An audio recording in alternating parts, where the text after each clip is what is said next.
जय जिनेन्द्र। इस 7वें अध्याय में आचार्य भगवान उमा स्वामी जी महाराज जी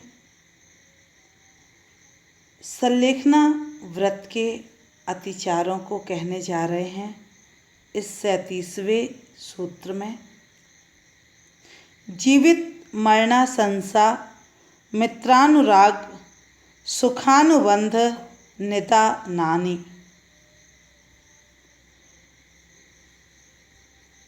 यहाँ पर संसा शब्द जो है ये अंत्य दीपक के रूप में है। इसको दोनों शब्दों के साथ में लगाना चाहिए। आशंसा, आशंसा का मतलब होता है चाह।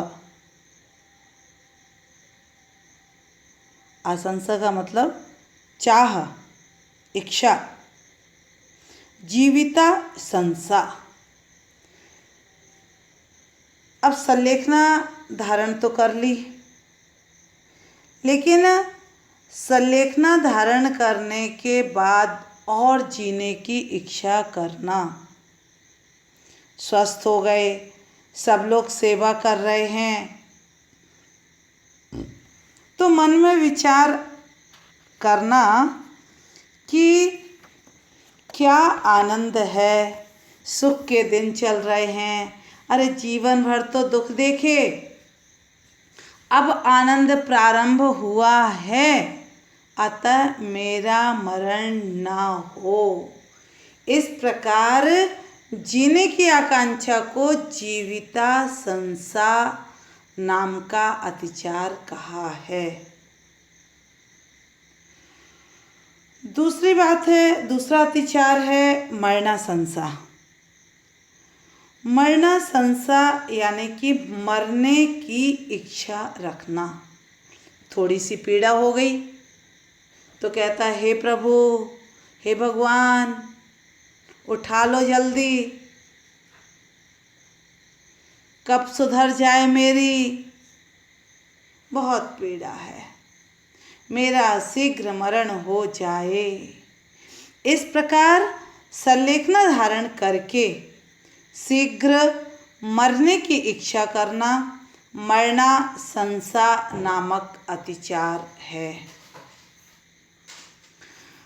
जीवन और मरण दोनों परिस्थितियों में साम्य भाव का होना सल्लेखना है।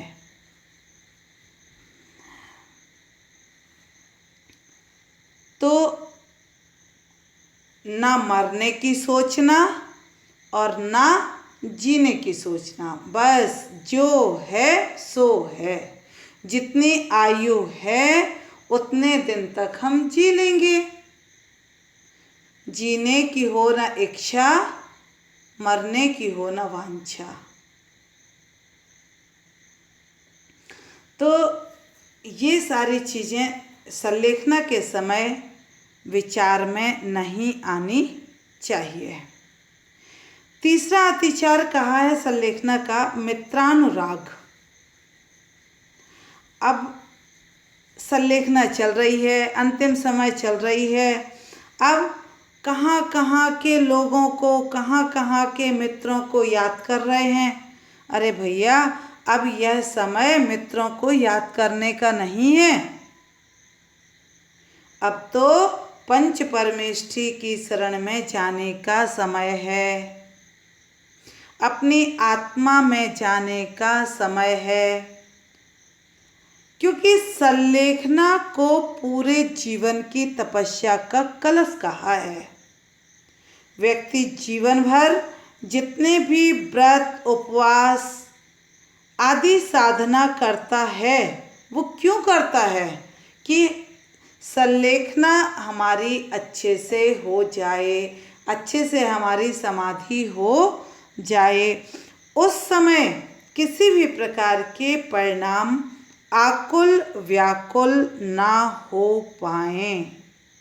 इसके लिए एक साधक अपनी जीवन भर साधना करता है, और उसी में यदि अतिचार लग गए तो हमारी सल्लेखना गड़बड़ हो जाएगी। तो मित्रानुराग का मतलब मित्रों को याद करना, उनमें राग उमड़ना। पूर्व में मित्रों के साथ भोग भोगे थे, इसलिए स्नेहपूर्वक मित्रों में राग उमड़ने लगा। अब तो ये मित्रानुराग नाम का अतिचार है। मरण काल निकट आ गया, अब मेरे उन मित्र को बुला दो, एक आध फोटो खिंचवा दो मित्र के साथ। यह सब कर्म बंध का ही कारण कहा है। इसके बाद 5वां अतिचार है सुखानुबंध। पूर्व में भोगे भोगों का स्मरण करना,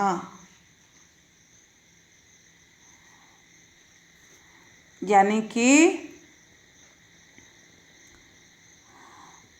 पूर्व में परिजनों के साथ जो भोग भोगे थे एवं अन्य जो भी सुखों का अनुभव किया था, उन्हें संलेखना के काल में स्मरण करना,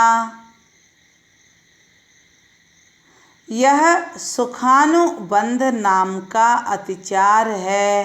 पहले हम ऐसा करते थे, पहले हम ऐसा करते थे, नहीं भैया, अब इन सब को स्मरण करने का समय नहीं है। इससे भी कर्म का आश्रव होगा।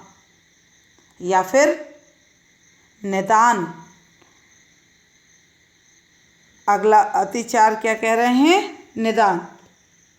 निदान का मतलब है परलोक में विषय भोगों की वांछा करना, भविष्य में ऐसे ऐसे सुखों की प्राप्ति हो, मेरी संलेखना का फल मुझे चक्रवर्ती पद मिले, भोगों की आकांक्षा, परलोक में विषय भोगों की प्राप्ति हो, ऐसा विचार करना निदान नाम का अतिचार है। भोगों की प्राप्ति की चाह अप्रशस्त निदान है, और यदि निदान ही करना है तो आचार्य भगवान कह रहे हैं कि प्रशस्त निदान करना। कैसा निदान करना? दुख खो, कम्मक खो, बोही लाहो, सुगई गमनम, समाही मरणम, जिन गुण संपत्ति हो मच्छम। यदि मांगना ही है तो ये मांगो ना। निदान ही करना है तो प्रशस्त निदान करो।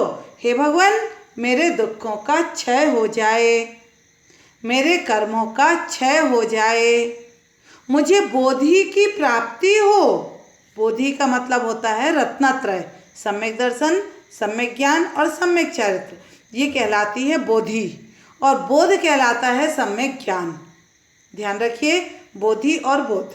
तो यहाँ क्या कह रहे हैं? बोधि की प्राप्ति हो, यानी रत्नत्रय की प्राप्ति हो, सुगति में गमन हो, अच्छी गति में मेरा गमन हो, और समाधि पूर्वक मरण हो। इस प्रकार सम्यक दृष्टि विचार करता है, यह उसका प्रशस्त निदान है। इस प्रकार ये संलेखना व्रत के 5 अतिचार कहे हैं। आगे आचार्य भगवान अब दान का लक्षण कहते हैं। 38वें सूत्र में आचार्य भगवान दान का लक्षण कह रहे हैं। अनुग्रहार्थम सस्यातिशर्को दानम। अनुग्रह, अनुग्रह के लिए, अनुग्रह के लिए मतलब स्व और पर के कल्याण या उपकार के लिए। अनुग्रह यानी उपकार, स्व पर का उपकार करना अनुग्रह कहलाता है। अब इस उपकार की दृष्टि से स्वयं के द्रव्य को देना दान है। ये नहीं दूसरे से लिया और दूसरे को दे दिया, अपना क्या नाम के लिए, नहीं भैया। उपकार की दृष्टि से स्वयं के द्रव्य को देना दान है। मेरे द्रव्य के देने से भावना क्या रहती है दान देने में? मेरे द्रव्य के देने में साधक की साधना में वृद्धि हो, रत्नत्रय का पालन हो, दर्शन ज्ञान चारित्र की वृद्धि हो। इस प्रकार से विचार कर आहार, औषधि, शास्त्र आदि का दान करना चाहिए। औषधि, शास्त्र, अभय, आहारा। उपकार की दृष्टि से स्वद्रव्य का त्याग करना ही दान कहलाता है। और वो भी किसको देना? सत्पात्रों को देना। आचार्य भगवान कहते हैं दान भी विवेक पूर्वक देना चाहिए। स्वयं के द्रव्य का ही दान।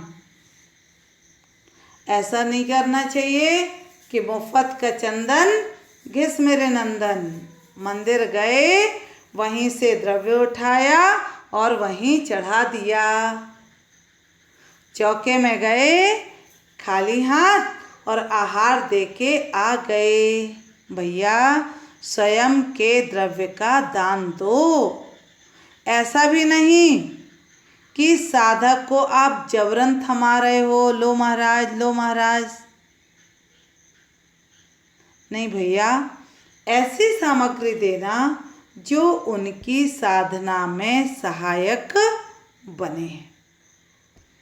तो इस प्रकार और साधुओं को हमेशा ऐसा दान देना है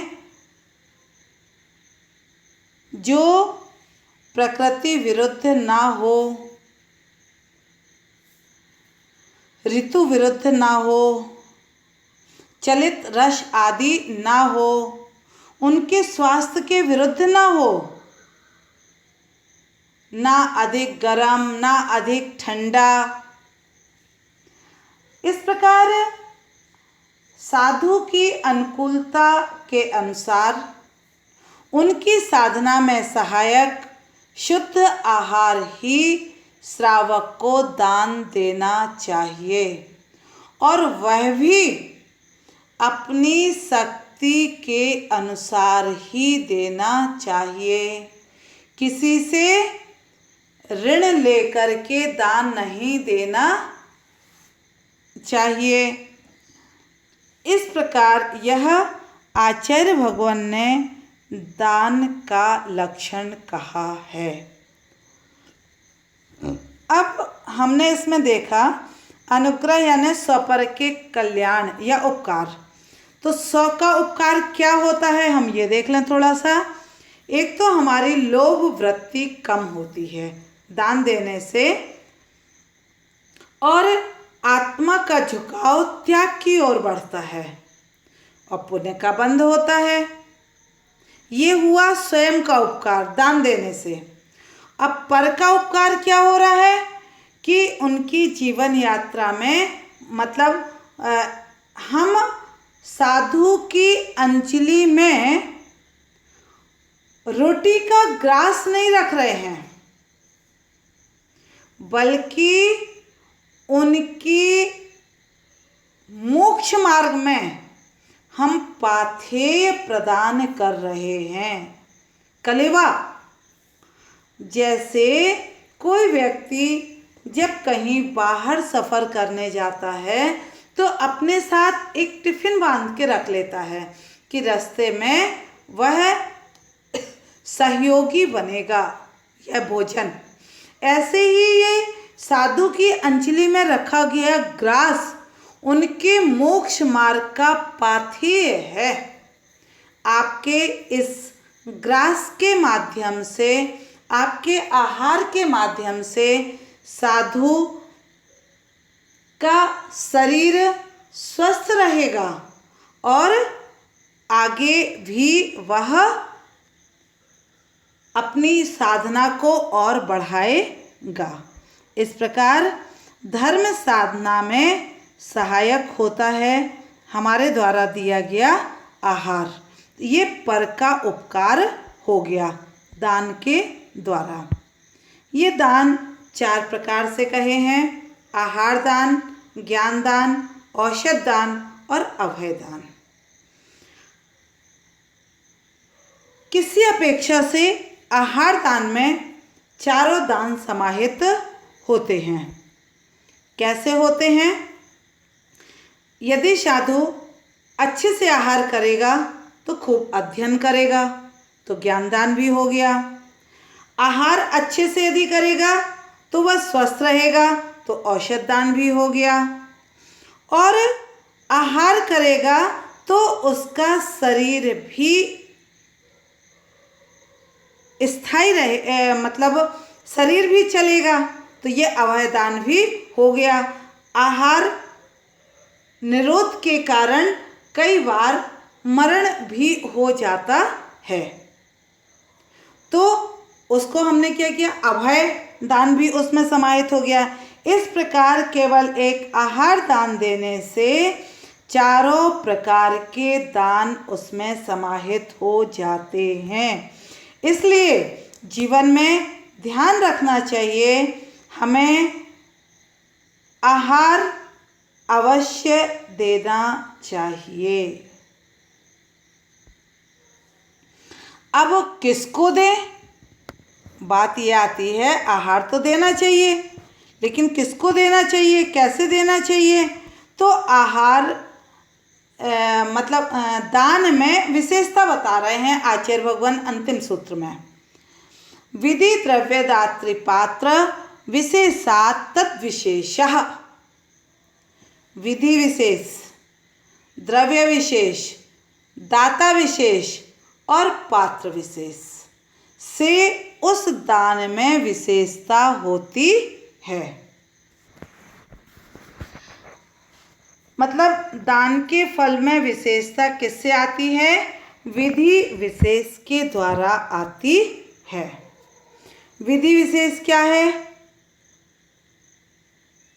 विधि यानी जिस प्रकार दान देवे, ये विधि विशेष है। जिसका दान दिया जाए वह द्रव्य विशेष है।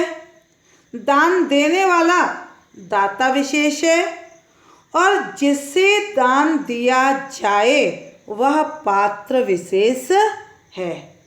इन चारों के माध्यम से दान में विशेषता आती है, क्योंकि सभी दान और सभी को दान का एक सा फल नहीं मिलता। जितनी सुंदर विधि होगी उतना ही सुंदर फल मिलेगा।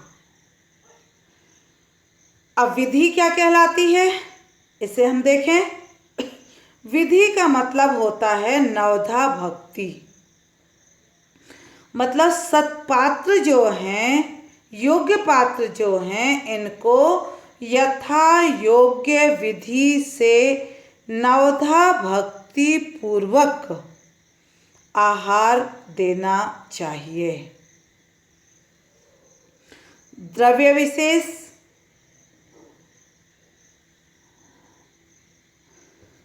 यानी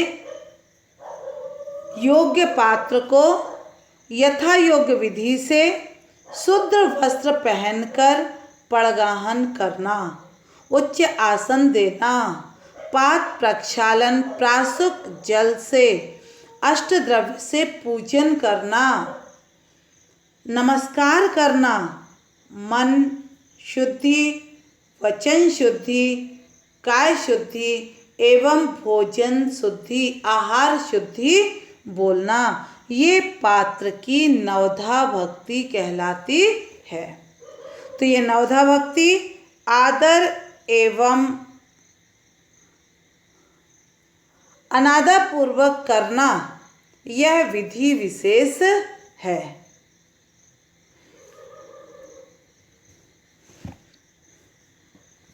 अब उत्तम, मध्यम, जघन्य 3 प्रकार के पात्र हैं। घर में अतिथि के रूप में जो भी पात्र आ जाएं, उसे पूर्ण भक्ति पूर्वक विधि पूर्वक आहार देना चाहिए। ऐसा नहीं करना चाहिए कि घर में आए साधु को आहार नहीं दे रहे हैं और दूसरी जगह देने को भाग रहे हैं। भैया, किसी भी त्यागी व्रती की अभिनय नहीं करना।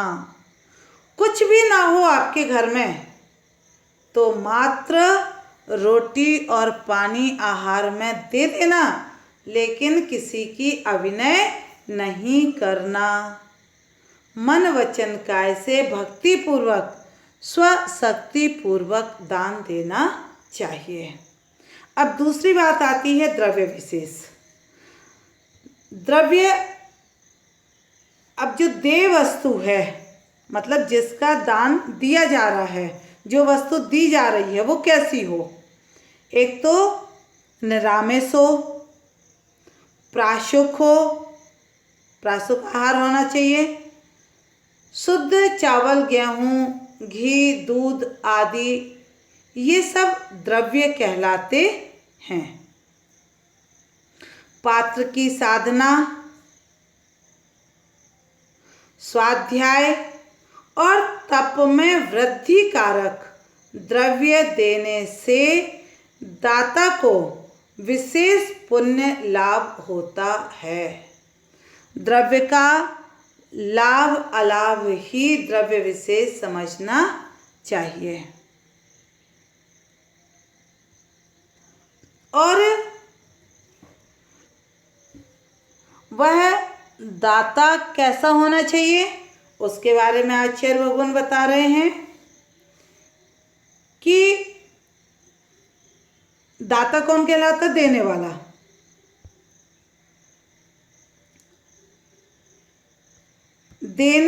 दान देने वाला, जो दान देने वाला दाता है उसे ईर्ष्या से रहित होना चाहिए। ईर्ष्या उसके मन में नहीं होनी चाहिए, खेद से रहित होना चाहिए और सात्विक वृत्ति वाला होना चाहिए। जिन भक्त होना चाहिए, कल्याणार्थी होना चाहिए, भव्यात्मा होना चाहिए, कुलीन होना चाहिए और संस्कारवान दाता होना चाहिए। श्रद्धा, तुष्टि, भक्ति, विज्ञान, अलोभता, क्षमा और शक्ति, इन 7 गुणों से सहित होता है दाता। किसी प्रकार का विषाद उसके मन में ना हो, लोभी ना हो कि पैसा वाला तो बहुत है लेकिन दान देने के नाम पे लोभ कर रहा है, अरे इतना खर्च हो रहा, अरे इतना खर्च हो रहा है तो चाहे दिल से देना चाहिए और नहीं है तो कर्ज लेके नहीं देना चाहिए, जो है वो दें। दोनों चीज़ें कहीं हैं अपने यहाँ। कीजिए शक्ति प्रमाण और शक्ति बिना श्रद्धा धरें। हमें शक्ति के अनुसार ही दान आदि करना चाहिए, लेकिन शक्ति को छिपाना भी नहीं चाहिए, उल्लंघन भी नहीं और छिपाव भी नहीं। तो इस प्रकार वह दाता होता है। इसके बाद बात आती है पात्र विशेष। तो पात्र जो हैं वो 3 प्रकार के हैं। पात्र यानी कि जिसे दान दिया जाए, दान लेने वाला पात्र कहलाता है और वह 3 प्रकार का है, उत्तम, मध्यम और जघन्य। उत्तम में मुनराज आते हैं, मध्यम में व्रती श्रावक और जघन्य में अविरत सम्यक दृष्टि।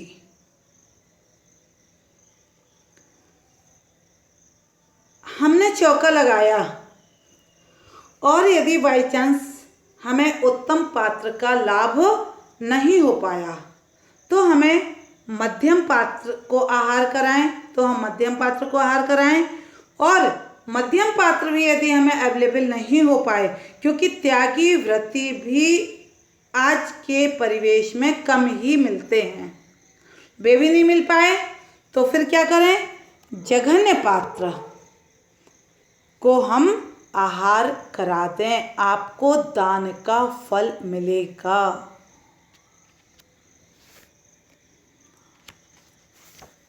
देशव्रती श्रावक जो हैं, व्रती श्रावक जो हैं, ये मध्यम पात्र हैं, और अविरत सम्यक दृष्टि जो हैं वे जघन्य पात्र हैं।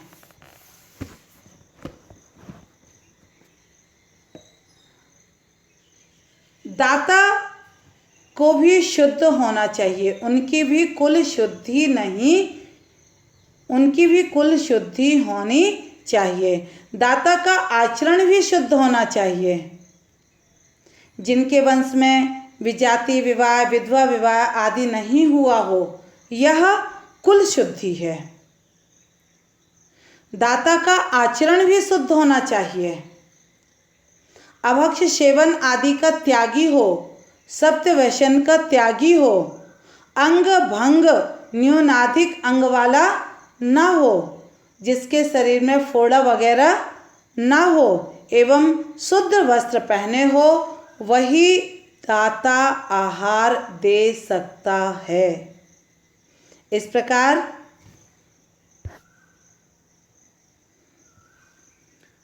अन्य प्रकार के भी पात्र होते हैं।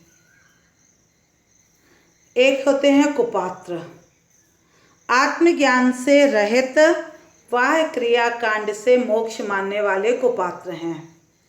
इनको आहार दान आदि देने से कुभोग भूमि की प्राप्ति होती है। अपात्र, 5 पापों में लिप्त सप्त वैष्णव जीव जो है वह अपात्र है। और एक होता दया दान, मात्र दया भाव से दिया गया दान। कोई भूखा जीव हमारे दरवाजे पे आ गया, हमें उसको देख करके दया आई और हमने उसको भूखे को भोजन करा दिया, ये दया दान है। ये 4 प्रकार के दान में नहीं है, ये अन्य प्रकार का दान है।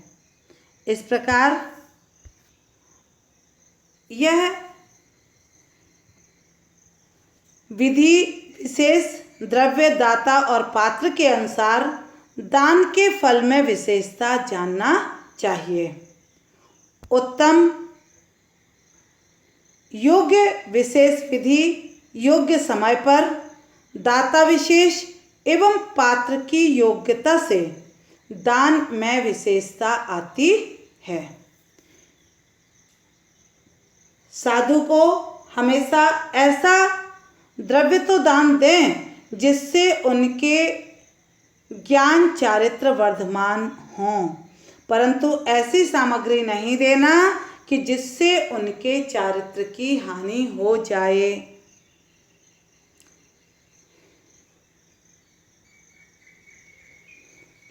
इस प्रकार यह 7वें अध्याय की व्याख्या पूर्ण हुई। जय जिनेंद्र।